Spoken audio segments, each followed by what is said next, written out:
Pretty much everything you need to know about taming and using an Andrewsarchus in ARK Survival Evolved. Andrewsarchus can only be located within the rocky grassland areas of the ARK Fjordur DLC map.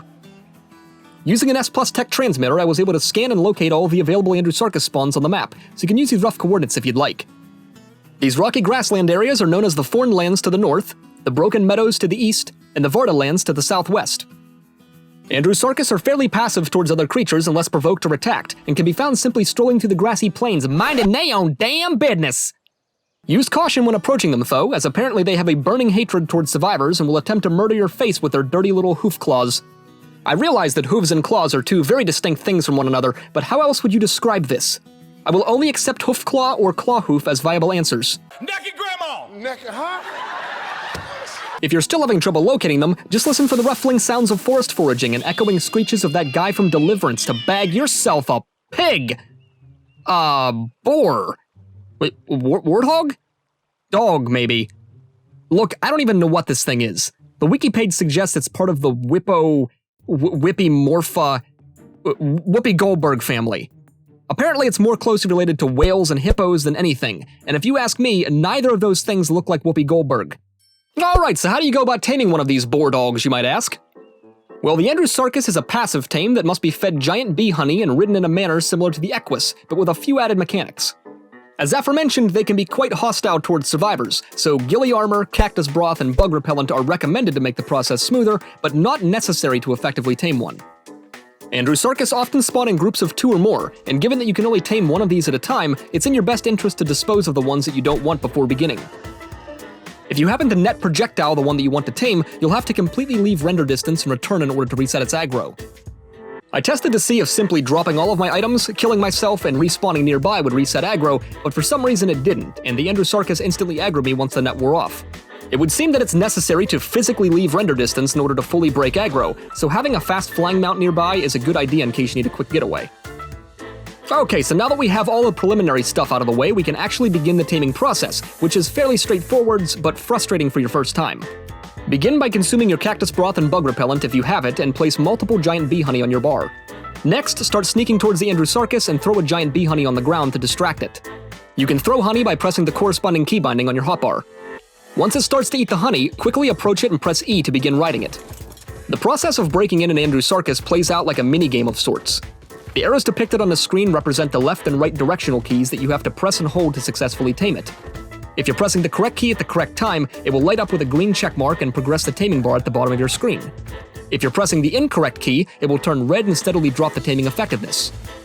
In addition to all this, there's a rage meter at the bottom of your screen that will slowly increase as you ride the Andrewsarchus, and fill up exponentially faster if you're pressing the wrong key bindings. If the rage meter fills up entirely, it's gonna get super pissed and throw you off its back, meaning that you'll have to completely leave render distance to de-aggro it.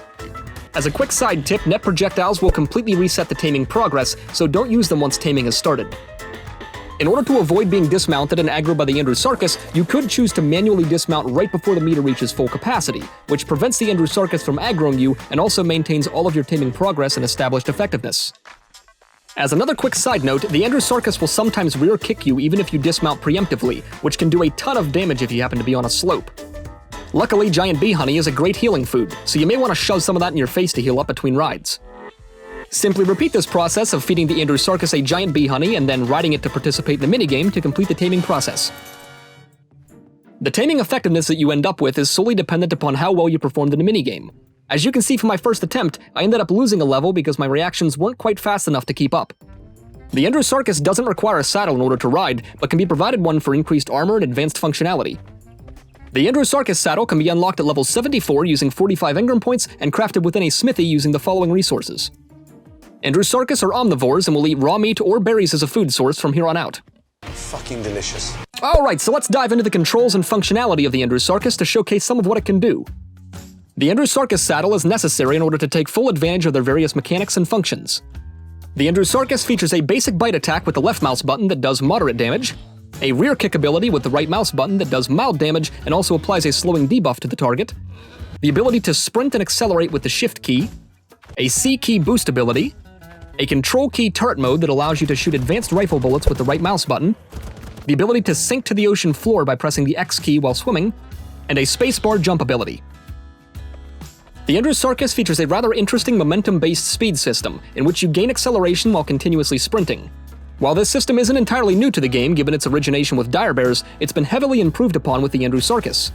Building up momentum will cause the Andrewsarchus to straight up juggernaut through rocks and trees without losing any of its gained speed. I'm the juggernaut, bitch! The Andrewsarchus's maneuverability also heavily improves at higher speeds and allows for sharper turning. By quickly changing your camera's position to face in a different direction, the Andrewsarchus will perform a slide boost ability, which maintains all of its gained momentum and speed in the newly changed direction. This speed boost ability seems to be on about an 8-second recharge timer, with an indicator of its cooldown on the bottom left of your UI. Next to the slide boost timer is another UI feature that keeps track of your available speed boosts, capping at 3 total boosts and each one taking 45 seconds to recharge. The Andrewsarchus's turret mode is quite powerful given its base damage and fire rate, albeit a complete ammo dumpster. Headshot damage is a thing too, which can be very rewarding for the player with a steady aim. I tested to see if there was any sort of a cooldown, overheating mechanic, or other limitation in place to balance the fire rate of the turret, but from the testing that I did, there doesn't seem to be. This basically means that the more ammo that you have to burn, the more DPS you can put out. In case you were wondering, I burned through 1,000 advanced rifle ammo in under 2 minutes, which is absurd but extremely fun. There doesn't seem to be any sort of a stationary auto-turret mode like with the Dilophosaurus or Velenosaurus, which is probably a good thing. The quality of the Andrewsarchus's saddle not only impacts the armor that it provides, but also the damage output of each bullet fired. In this example, I was comparing a primitive saddle with an ascendant saddle, and as you can see, the damage output difference is quite substantial. Now please keep in mind that the saddle I was testing was spawned in via admin commands and was ridiculous in the stats department. The Andrewsarchus features a naturally fast movement speed in the water, making them extremely versatile on both land and in the ocean. Their water sinking ability isn't just for laughs either, as you can use it to straight up walk on the ocean floor. The Andrewsarchus's protective saddle acts as an infinite oxygen supply to your character inside, meaning that you don't have to have scuba gear equipped in order to explore the ocean. Best of all, the Andrewsarchus boasts a naturally high oxygen stat, meaning that you can freely explore without the worry of drowning. You can even use the turret underwater, which is completely nonsensical but awesome at the same time. The only downside to all of this is that if you dismount the Andrewsarchus underwater, it will automatically ascend to the water's surface, even with its water sinking ability enabled. The Andrewsarchus's saddle also fully protects your survivor against lava damage, radiation effects in the aberration zones, poison wyvern AoE, and the dismount mechanics of microraptors and prolovias. It even fully protects your survivor from being picked up and carried away by enemy players, which is just beautiful. Alright, so with all these controls and functionality in mind, what is the Andrewsarchus's main use?